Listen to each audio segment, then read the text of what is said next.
Journey to the end of the earth. अब ये भी बहुत अच्छी चैप्टर है, यहाँ पे एक वो आज एक ट्रेवल लॉग जैसा है कुछ चैप्टर, बहुत मजा आएगा पढ़ के, बहुत ऐसे इंटरेस्टिंग नहीं है बट यस आपको समझना बहुत जरूरी है। तो जल्दी से हम इस चैप्टर को कवर करते हैं। तो narrator boarded a Russian research ship the academic Shokalskiy. He was heading towards the coldest, driest and windiest continent in the world, Antarctica। अब यहाँ पे क्या हो रहा था, जैसे कि स्कूल के कुछ जो ग्रेजुएट्स होते हैं उनको प्रैक्टिकल ट्रेनिंग देने के लिए ये लोग ट्रेवल लॉग करते हैं। तो एक ऐसी जगह में जर्नी प्लान करते हैं जो बिल्कुल एक्सट्रीम एंड पे, इसीलिए बोला गया journey to the end of the earth. और ये ऐसा कॉन्टिनेंट है जो बहुत ही ठंडा है, द कोल्डेस्ट वन, ड्राइस्ट और बहुत ही विंडीएस्ट कॉन्टिनेंट है जिसका नाम है Antarctica. He set foot on the Antarctic continent after traveling for 100 hours। और 100 घंटे ट्रेवल करने के बाद, और जिन्होंने 100 घंटे का ट्रेवल करा था, रोड ट्रेवल था, वाटर ट्रेवल था, एयर ट्रेवल था, सारे ट्रेवल्स मिला के टोटल 100 आवर्स की जर्नी इन्होंने प्लान करी। और फाइनली 100 आवर्स के बाद ये कहाँ पे पहला कदम रखते हैं, अंटार्कटिक कॉन्टिनेंट।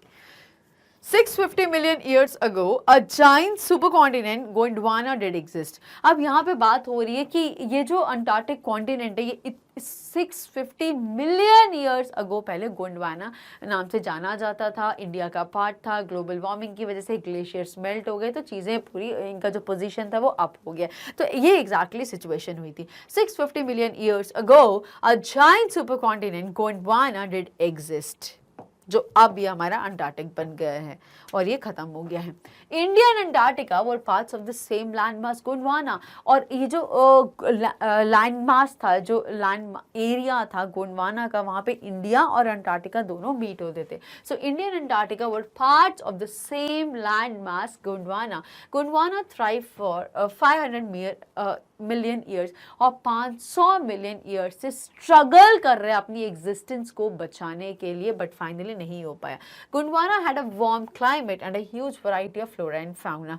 अब गोंडवाना का जो क्लाइमेटिक कंडीशन थी वो बहुत ही फीजिबल थी, जिसकी वजह से बहुत सारे फ्लोरा और फाउना, एनिमल और प्लांट लाइफ देखने को वहाँ पे मिलती थी। Then the land mass was forced to disintegrate into countries as they exist today.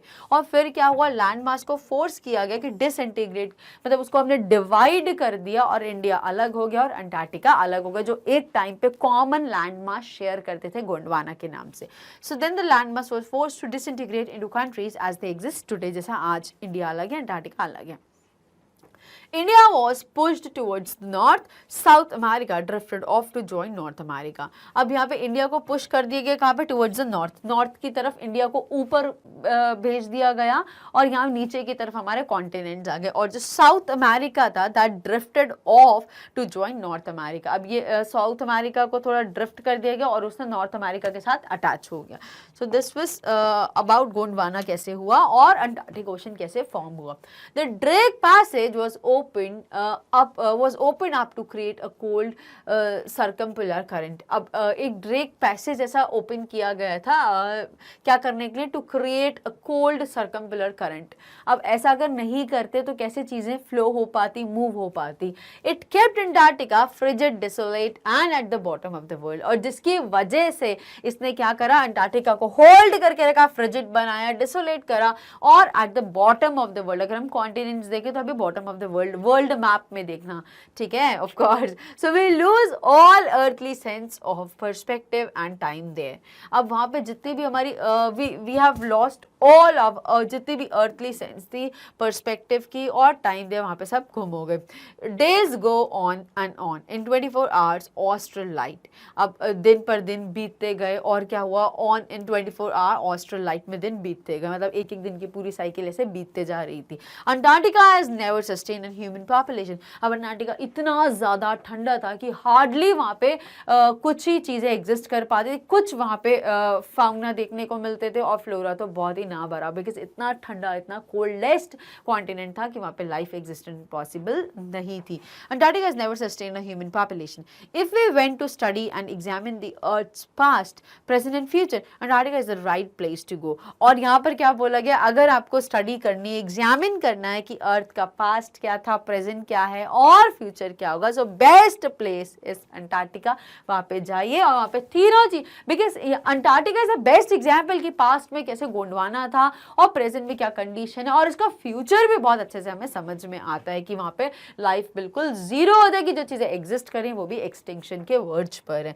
तो यहाँ से हमें पता चल, यहाँ पे इस पॉइंट से बोला जा रहा है कि अगर हमें अर्थ के पास्ट प्रेजेंट फ्यूचर को रीड करना है, so Antarctica is the best place to go and examine.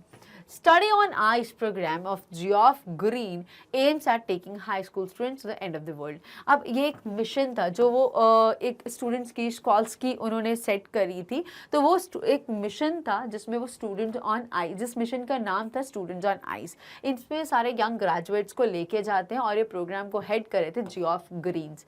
He aims at taking high school students to the ends of the world, ताकि वो प्रैक्टिकली उन जगहों पर जाएं और चीज़ों को सीखें कि कैसे कितनी अलार्मिंग कंडीशन क्रिएट हो रही है, कैसे कॉन्टिनेंट्स के कॉन्टिनेंट्स खत्म हो रहे हैं और अर्थ का एग्जिस्टेंस कितना पॉसिबल है, फ्लोरा फाउना को स्टडी करने के लिए कैसे हम खुद चीज़ों को डिस्ट्रक्ट कर रहे हैं, चीज़ें on the verge of extinction पहुंच चुकी हैं, ये सारी अलार्मिंग कंडीशन को। और वो यूथ को क्यों टारगेट करते थे, because they consider youth is the future of tomorrow, और इसीलिए यूथ को प्रैक्टिकल नॉलेज दे के चीजों को बता के एक्सप्लेन करके वो प्रोवोक करना चाहते थे और उनको अलर्ट कर रहे थे कि go and save the future because it is in your hands now.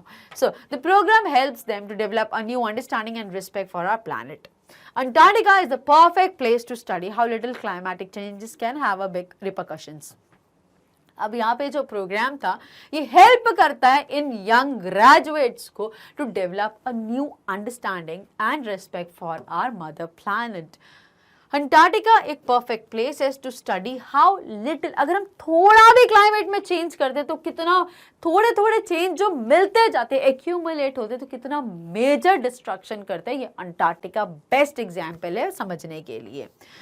Antarctica is the perfect place to study how little climatic changes can have a big repercussions. और यहाँ पे बोला गया है कि अंटार्कटिका एक बेस्ट प्लेस है अगर आपको ये देखना है कि हम तो ऐसा जस्टिफाई करते हैं ना, दिल को समझाते हैं कि हमने तो थोड़ा सा ही पोल्यूशन करा, हमने तो थोड़ा सा ही ये काम करा, बट कैसे छोटी छोटी चीज़ें एक जब म्यूचुअल होती हैं या एक्यूमुलेट हो जाती है तो कितने बड़े इनके कॉन्सिक्वेंस होते हैं, कि कितने बड़े इफेक्ट या कितने ज़्यादा इनका इम्पैक्ट होता है हमारे नेचर पे, हमारे एनवायरनमेंट में, और क्या इनके रिपरकशंस होते हैं जो ये बोला गया exactly.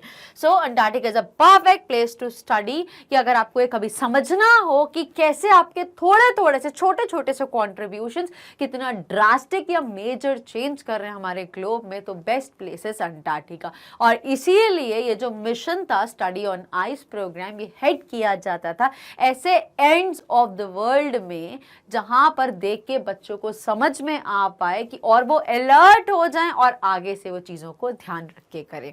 Now global warming and further depletion of ozone layer can affect the Antarctica region.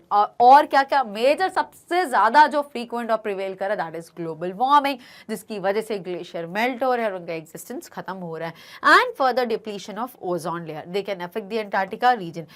They may bring disastrous climatic and environmental changes in the world. और global warming, warm हो रहा है, heat produce हो रही है pollution की वजह से, pollution हो रहा है population की वजह, तो पूरी जो cycle है ये कहाँ कौन major role play कर रहा है यहाँ पे? We youth, the youngsters. अगर हम इनको educate कर दे, अगर हम इनको इनके consequences effect के बारे में समझा दें, तो हो सकता है कि ये सारी चीज़ों को कम करने की कोशिश करें और finally globe would be a literally beautiful place to live in. So सबसे मेजर रीजन यहाँ पे चैप्टर में क्या बताया, एक है ग्लोबल वार्मिंग और दूसरा बताया कि ozone layer deplete. Global warming बढ़ रही है तो ओजोन लेयर क्या हो रही है? डिप्लीट हो रही है. ओजोन लेयर डिप्लीट होने से डायरेक्ट सन की जो यूवी अल्ट्रावायलेट रेज है वो अर्थ पर आ रही है, जिसकी वजह से बहुत सारी हेल्थ डिजीजेस भी क्रिएट हो रही हैं. तो कहीं ना कहीं ये जो सारे चेंजेस हैं दे में bring disastrous changes and also climatic and environmental changes in the world. के जो क्लाइमेट चेंज हो रहा है, जो एनवायरमेंटल में जो चेंजेस हो रहे हैं, वो सबके कारण कहीं ना कहीं जो बेस रीजन है that is depletion of ozone layer and global warming.